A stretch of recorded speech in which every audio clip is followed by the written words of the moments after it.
Alright guys, it's been almost 2 weeks since I've been in Montenegro, and that's it. This is my final day here. Tomorrow morning, I gotta board a plane. Well, first I gotta board a taxi back to Podgorica, then to the airport, board a plane. But I have to have one final meal before I leave, and I hope you guys know what that is. And for my final meal, I'm here watching the sunset right on the beach at this restaurant in Budva. Unfortunately, the sun sets on the other side, so you're not going to see it here, but it is absolutely beautiful, especially come here for sunrise. All right, well, I wait for my food to come, and you guys can try to guess what it is, but I'm sure you already know. To sum up on my 2 weeks here, it's been good. I like it a lot. I can happily see myself living here for 3 months a year, especially during the summer. And the cost of living pretty good. The weather is fantastic. And they have the best residency program in the world, if you guys don't know. There is a ton of construction going on, but you can see most of it's not being built or worked on because you can't build in the summer. You can only build, I think, after September until like April or something. But unlike other countries where you need to invest $100,000 or $500,000 into property for residency, here any property qualifies. So if you find a place for $10,000 or $20,000, as long as it has a structure on there that's like a livable residential structure, you can have residency. And after 5 years, you get permanent residency, and after like 10 years or something, you get a passport. And Montenegro is supposed to be next in line for the EU. Ukraine will probably jump ahead, but in general, Montenegro is supposed to be next in line. So you'll get an upgrade from your Montenegrin Balkan passport, citizenship, or residency to an EU one that opens you up to the world. And that's why there's so many Russians and Chinese who are investing here. That's why there's so much construction. You can see here over by the old town, all the way, it's all being built. All right, my last Cevapcici before I leave Montenegro. Thank you. Fala. All right, guys, this is my final Cevapcici in Montenegro before I go. I do miss that actual bread, but this looks good too. It looks like a little cornbread. They said it's 10 pieces, but maybe they cut it 1, 2, 3, 4, 5, 6, 7, 8, 9, 10. Yeah, I think they cut it into 2 or 3, but can't beat this view, right? For 10 euros, 9.50. Guys, I'll be honest. When I first had a Cevapcici, I thought it's pretty good. It just tastes like a breakfast sausage. But the more that I eat them, I think I'm addicted. Especially because they're like grilled on the fire. And they're just juicy.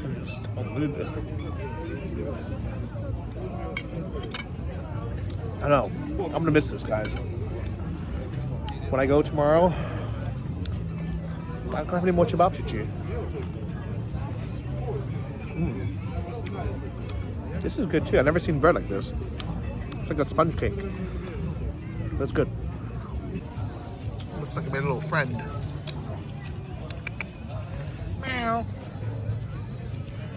Guys, that was a fantastic dinner, and all that was $10 or 10 euros. That's including tax, guys. How insane is that? All right, that is it, guys. That was such an amazing dinner for $10 and like 50 cents or whatever it was, including tax. I gave this guy a €2 tip, and he was so happy because I think a lot of Europeans just don't have this tipping culture. So technically it's 20%, which in the US is just like the normal tip now. Like, it's expected. If you don't give 20%, they get upset. Here, if you give 20%, even if it's only €2, they're super grateful, super happy. This is what I like about Eastern Europe. Where in the US can you have a view like this, dinner like that for $10 and get a sincere thank you for giving a $2 tip? Look at this. It's like 8 p.m. People are still swimming. The water's nice. There's little sailboats and catamarans out. The sky is so clear. It's fantastic. I am not gonna lie, guys. I briefly considered looking into how much these apartments were, especially the ones like right here where they're still building. Because how cool would that be to be able to live here, have a place like basically around the beach that's still pretty affordable. I think it's still, for sure, it's less than 3,000 per square meter.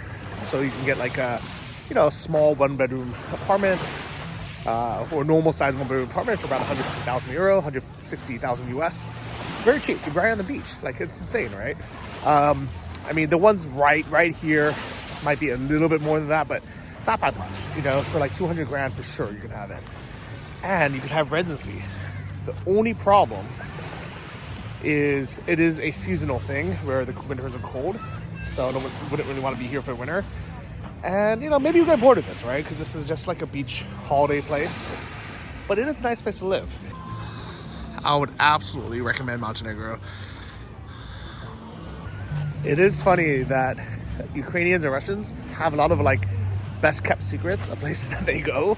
Places like in Turkey or Egypt here that are very cheap beach places that Americans just typically don't go to. Mostly because we don't really hear about it. It's not really popular, but also, you know, from the US it's super far.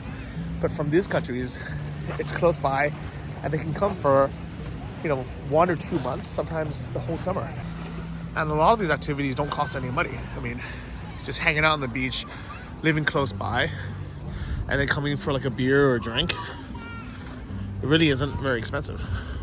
I also like that there's these like children's like playgrounds and stuff right off the beach. So it's like a really family-oriented place. There's stray cats everywhere, but people are walking their dogs. There's always people with like strollers and like little kids. So it's really child-friendly, like family-friendly destination. Affordable beach holiday destination. Most of these families are not living right on the beach. They're usually living a 10 or 15-minute walk upland, but it's still fine. Like it's you know, relatively flat, except for where I was living on the hills.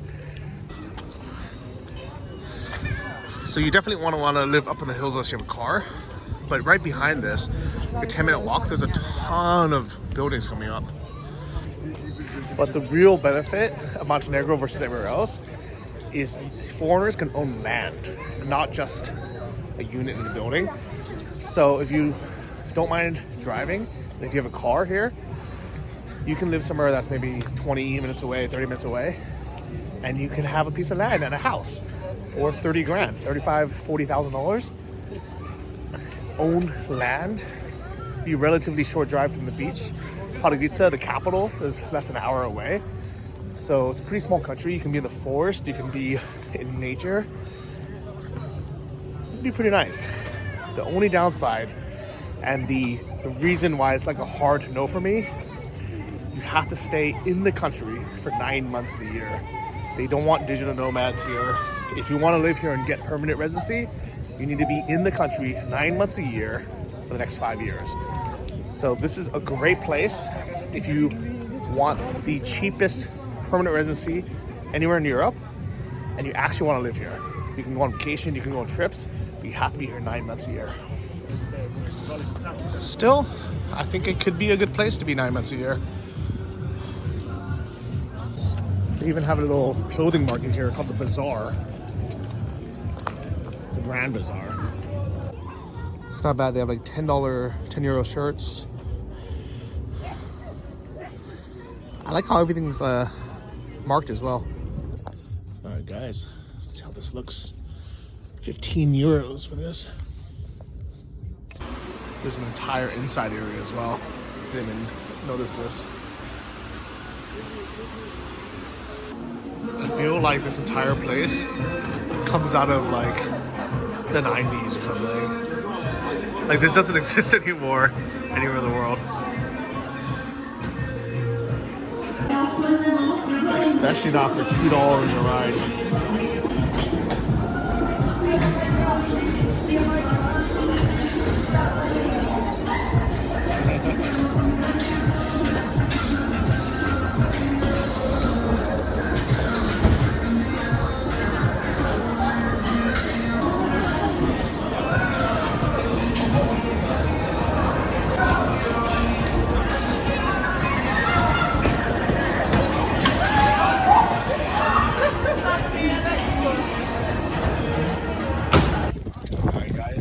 So if you ever wonder where I get my Los polos from, it's here in Turkey.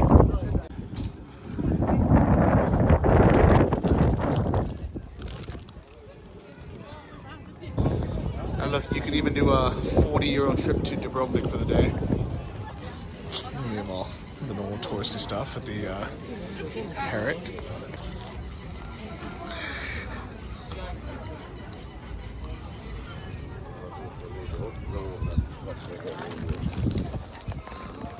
And what's cool is right off of the boardwalks, you have $1.40 beers and really just reasonably priced things. Like I'm actually surprised, like 60 cents water. Like this doesn't exist in touristy beaches normally. Like what beachside place can you get a beer for $1 or €1, 1.60? Looks like we have an anti-road protest here. Romania. That's Romania. Hello, Romania. I'm not sure what they're protesting, but or they're singing. Hello. Hello, Romania. Hello, salute. Salute. All right, so just off this beach boardwalk, I'm sitting here, Slovenska Plaza. This hotel looks a little bit like Greece, guys, right? Is it just me? This looks exactly like Santorini or something. It's the only resort in the world where drinks are like normal priced. And they have a whole supermarket inside. How cool is this? Like 75 cents for like a giant thing of sparkling water. Can't believe this was only 75 cents. Fala. Hvala vama. And luckily for me, the corner store is right opposite my room, right here. All right, and pretty comfortable. And this is my hack, guys. I always travel with these Fire Sticks so I can watch YouTube in every country I'm in. How cool is this? All right, that is it, guys. It's been a very nice couple days here and heading to the airport now. So I want to give a big thank you to Slovenska Plaza and also to the tourism board, because honestly, I never stay in like nice hotels, especially around the beach. But when the tourism guys found out I wanted to stay longer in Montenegro, and that the only complaint I had for Budva was that I was staying at this cheap booking place up in the hills, they're like, we'll give this to you for a few nights. So thank you guys very much. I will say that even though if I was gonna stay like longer personally, I would get an apartment somewhere, but for a few days, being right on the beach has been super convenient. So location wise, I see why people spend more to stay in these like big nice resorts. And what I really liked about them is they have like cafes, they have that grocery store that was all reasonably priced, they have a pool. So yeah, chill place. But now I got my bag again and headed to the airport. I am flying out of Podgorica, which is an hour away. I guess, you know, really not that bad because in LA it takes an hour to get to the airport anyways, but let's head over. So goodbye to Budva, goodbye to this awesome hotel, and let's see if this is my driver or not. Is it for Johnny? Sorry? For Johnny or no? Transport to the airport, Podgorica, it's for Johnny, it's me. Okay. Goodbye to Budva. Hello to Podgorica. Alright.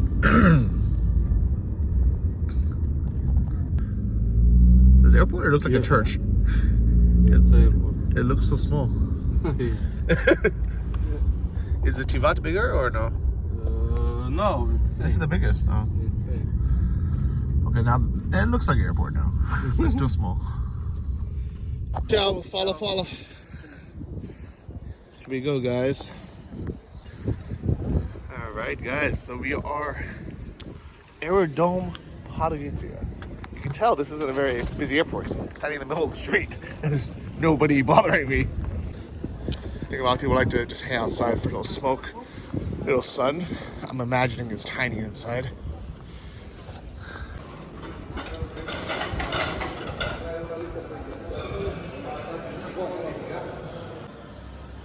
So my flight leaves in about 2 hours. There's not a single person working here. How funny is that? This is definitely the smallest airport I've been to in a long time. Oh, no. It's just information. Yeah, there's I guess check-in's not open yet, so I'm just gonna hang out, I guess.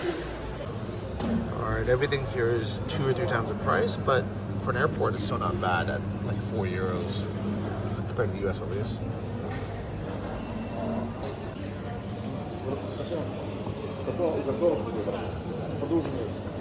Добрый утро. Можно один? Есть like burek масло или какие-то масло? Нет. Okay. Еще. Можно воды? Можно стакан воды?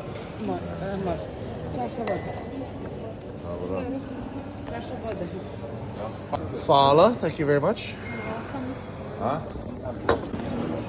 So one incredible thing about this airport is they actually give you tap water, which is drinkable in Montenegro.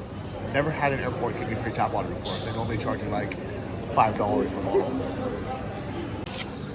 So this was €4.10, which is about 4 times the price, or at least 2-3 times the price that normally would be. But it's still cheaper than a pita in Dubrovnik. Actually, about half the price as a pita in Dubrovnik.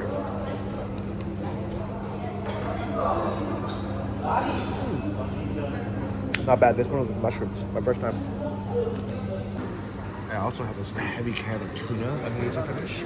There's no forks here, so I made myself some straw chopstick. Surprisingly works very well. If you're ever stuck in this predicament, you know how to do it. Alright, decided here for a few hours. I'm gonna try to check in. Let's see what happens. So there's a ton of people lined up for the departure. I guess gates aren't actually open yet. Let's see if I can check in or not. Alright, Aegean to Athens. Here we go. Another strange, somewhat annoying thing about this airport is you can't check in online. Yet, this airline will send you an email saying click here to check in. And then it just says like, doesn't work. But doesn't explain it, so I think that's why every single person has to manually check in. Come on guys, it's 2022. Just let us check in online.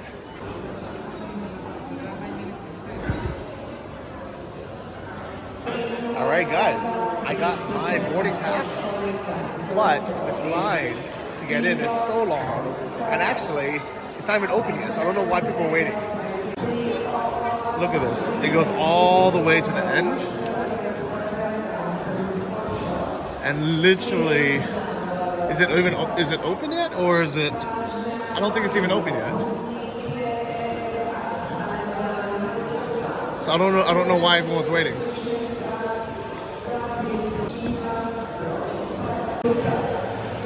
So I'm gonna sit back down, do a little work, hang out, and I'm gonna get on my flights.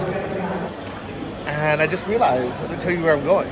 So I'm actually going to Romania, but there's no direct flights from anywhere in Montenegro, so I have to fly through Athens. So I'm gonna have a layover there for a few days, and I'm gonna be meeting some friends in Romania. You may recognize some of them. Try to guess who they are in the comments if you want. So I'm gonna hang out back over here for a little bit. Maybe until this line dies down. Maybe I'll sit over here. I'm surprised there's still people in masks. So I hung out here for an hour, and now there's no line. Look, there is 0 line now. It worked. I have no idea why everybody was waiting in line for so long, when literally they could have waited and sat down for 20 minutes instead of waiting in that line for an hour. All right, so I made it through border control and security. in about 10 minutes. Very fast, small airport. Long lines, but once it gets going, it's efficient. So here we go. I am gate 45. I'm assuming it's here. Okay.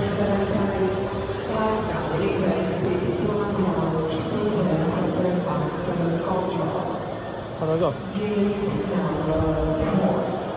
So I think that's our plane now. We're just waiting to get on. I've been hanging out with these two girls. We've been in line. And I think we're gonna go in soon. Alright guys. On to the plane. Alright, look how tiny this plane is.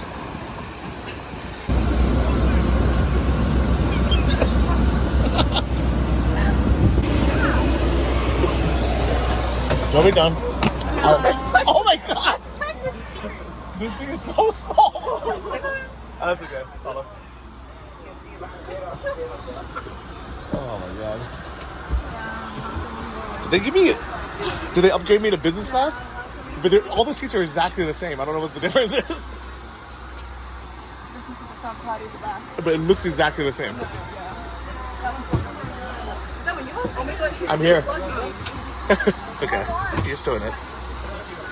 So it looks like it got upgraded, but the seats are exactly the same as the ones in the back. It is cool that the pilot is literally right there.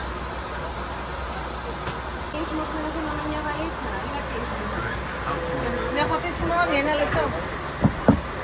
pilot is literally just here.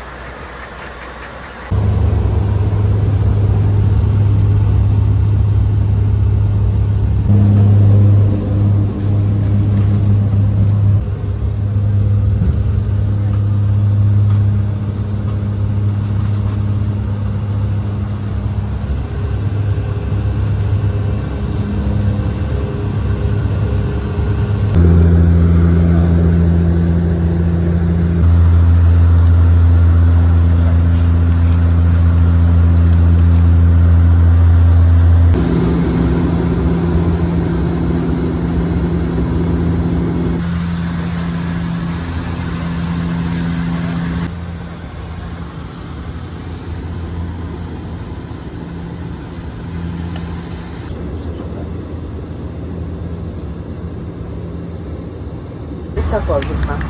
Férias no Carnaval da Prata. Please keep your seatbelts until the civil sign indicates stop. Please find that your seat to get go when I'll be the other kilometers and...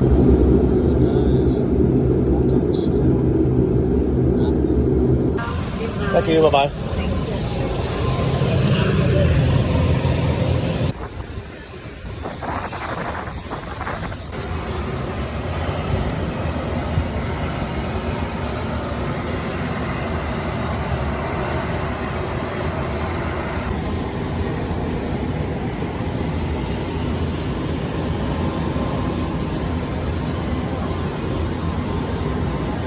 We're in Athens, baby! We made it. Wait, can I like... Yeah, try. Okay. Wait, can I... Try. Wait, can I... Wow, you got it. You gonna film? Okay.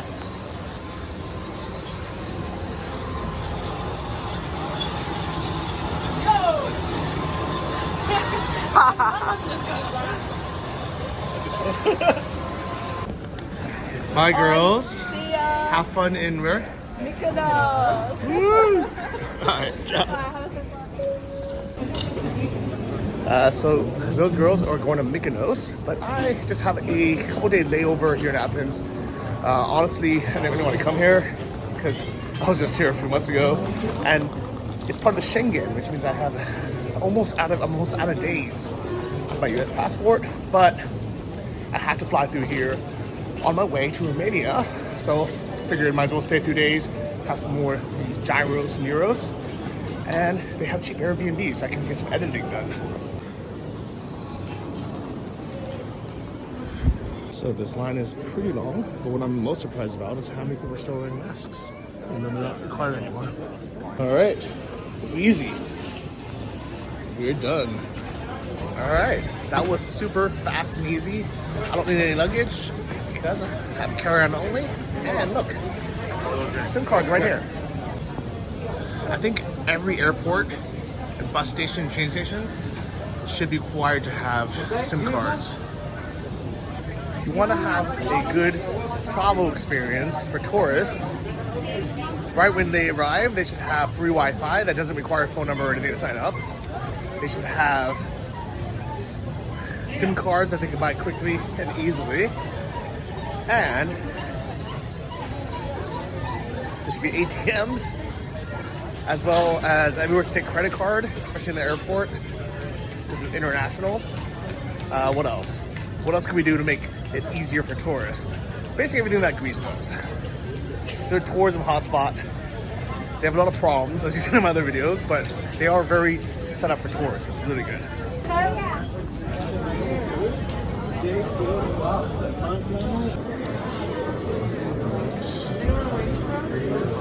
Here's all the people waiting.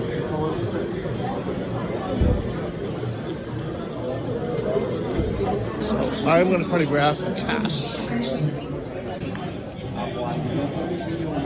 No receipts. Withdrawal. Pays. Charge your home currency? No. Always charge in euro. Refuse the conversion. Card comes out first, which is the right way to do it. How easy is that, guys? And actually, most places in Greece actually takes credit cards, so I don't even really need that much cash, but I always like to have some euros on hand, just in case for when I travel. Actually, I would rather have US dollars, but I'm out, so it's always better to have some dollars or at least some euros on hand. Next, I'm gonna hop over the train. How fast was that, guys? Look. It's been like 1 minute, I'm already out. Clear signs to the metro, to the trains.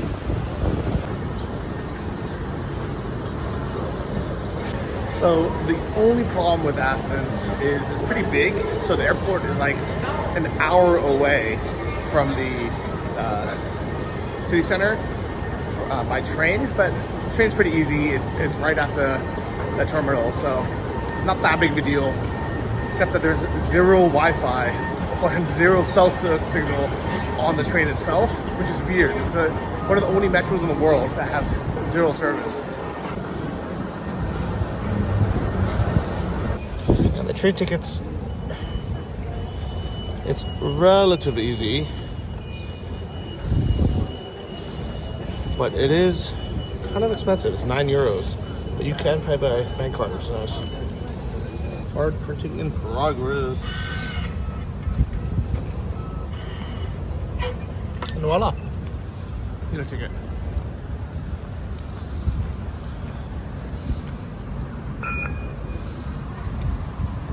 And here we go, guys. This is to the metro. Right about 15 minutes there, the train is here. So I'm gonna change to the green line. Notice pretty much everyone is wearing a mask. Not everyone, but a lot of people. So it's a tiny bit confusing, but now I take the green line to Kisafa. It's only confusing because there's no signs anywhere on the walls saying what the stations are, but Google Maps works.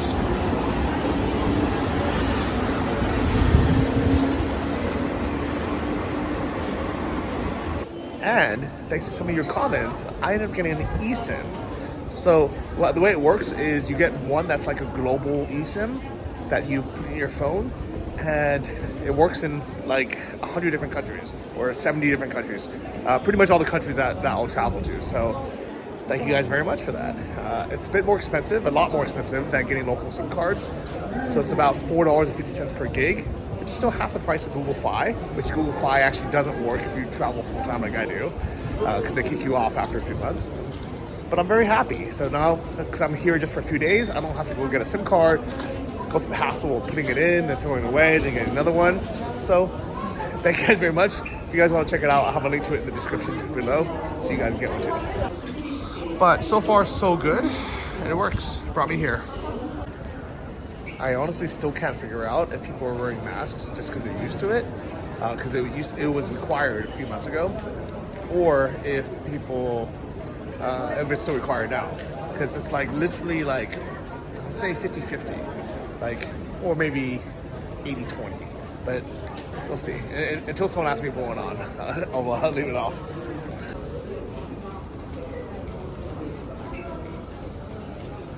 "15 minutes later, it's here."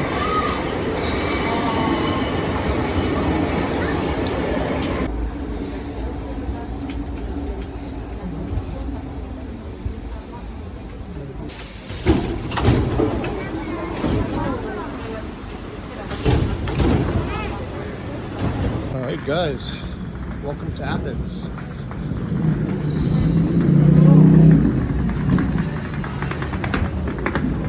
Alright, so this time I booked a slightly nicer place outside of the super downtown area, so hopefully it's a little bit nicer without as many drug addicts everywhere. Alright, so I'm right across the street from this park. Alright, here we go guys. Made it to Athens. But I am in this weird basement. Let's see what I get, guys. This is normally not a good sign. And it's pretty dark because there's no natural light.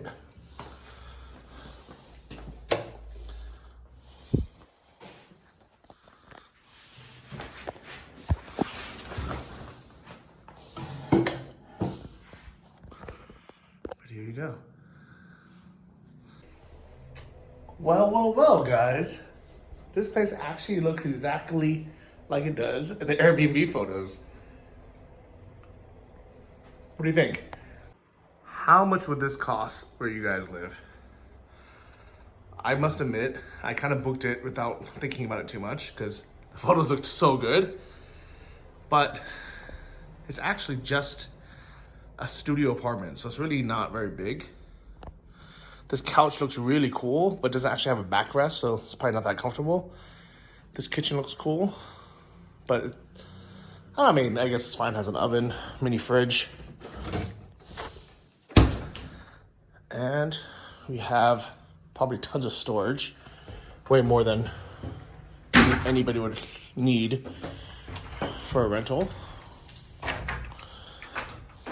And here's the bathroom, guys. Nice style, nice design. So I'm paying $58 a night for this. I think it's a good deal, right? Right in the center of Athens, in a less crappy neighborhood than I was last time. Brand new, everything. Nice design. The download speed seems very good. Let's check the upload speed. Chairs look nice. I wouldn't mind sitting here to work. Notice, honestly, a little bit dark in here, but upload is usable, not great. What do you think, guys? I think I got a little bit bamboozled with the nice photos. It's kind of like when you meet someone like this flawless, beautiful girl on Tinder and you realize it's makeup and clothes, but lacking a bit of personality or kind of function like sunlight. But I think I'll be happy enough here for the next few days. Oh, that is not as comfortable as I was hoping it to be. But it is beautiful, right? Speaking of beautiful, we got ourselves a beautiful van for the orphans. Big thank you to Ors for organizing the whole thing, to the nomad-based community, and Johannes for letting us speak on stage and gathering donations from the digital nomads. And to all of you who donated directly. I know there's a lot of people who donated directly, and also to the GoFundMe, where we took a few $1,000s from there to help with the van as well. And we got it. It was hard to get. Ors and his dad actually had to drive into Poland to look for a van and drive it back. And we got it. It's a 9-seater, so we're able to transport at least 8 orphans at a time. Maybe we could squeeze in a little bit more of them. You know, they're pretty small, and that way they can go to the park, they can go excursions, we can take them to the hospital if needed. You know, before they had nowhere to get around, so they would have to take the public bus, basically. So now they finally have a vehicle, and it's so sad how many orphans there are in Ukraine because of the war, because of Russia's attack. Lots of people lost their lives, which means a lot of kids were left to die. And this orphanage in Lviv has rescued now dozens of them. Actually, I don't even know how many there are now, but I would love to go there and see for myself. Unfortunately, it is still very hard and difficult to get back to Ukraine right now. Honestly, my plan was to go to Ukraine basically before coming here, but I knew that if I went back to Kyiv, I would have to stay there. I mean, I have a US passport, so there's no legal reason for me to stay there, but it's just very difficult to get out of Ukraine now because there's no flights in or out of the country, which means it's a 30-hour journey basically anywhere, by train, by bus, by long lines. So because I have some obligations the next few weeks to meet up a few YouTubers to collaborate with, and because a lot of people often forget, but before the war happened, my job was a digital nomad and as a travel YouTuber. And unfortunately, when the war started, I lost the ability to be able to travel and fly easily out of Ukraine, out of Kyiv. One of the reasons why I chose buying an apartment in Kyiv was it was so easy to take direct flights all across Europe, to Turkey, to Egypt, to Georgia.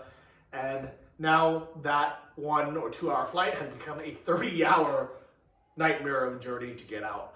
So I'm also still dependent on my income as a digital nomad and as a YouTube video creator. So thank you guys so much for watching. Thank you to all the people who are channel members. But I have to keep traveling and creating content, doing collaborations with other YouTubers and friends, speak at conferences. This was my life for the last 7 years, and just because the war has happened doesn't mean that I can have a free pass and just stay at home or volunteer full-time, because I still need to pay my bills. I still need to support my parents. I'm still sending them money and paying for their property tax and their retirement and things like that. So unfortunately, I have to work. I wish I can just go back to Ukraine and just not travel ever again. Honestly, I just want to sit on my own comfortable couch and watch some Netflix and YouTube. But I have to travel, I have to work, I have to make videos. So this week, I also have to edit. That's why I booked this nice, comfortable apartment, not knowing there's no sunlight. So hopefully, actually, it'll be comfortable to stay here, and I won't go crazy or anything. But thank you guys so much for supporting. Thank you for everyone who donated on GoFundMe and for continuing to do so we can help more people. And we'll see you guys in the next video to Romania. Take care, guys.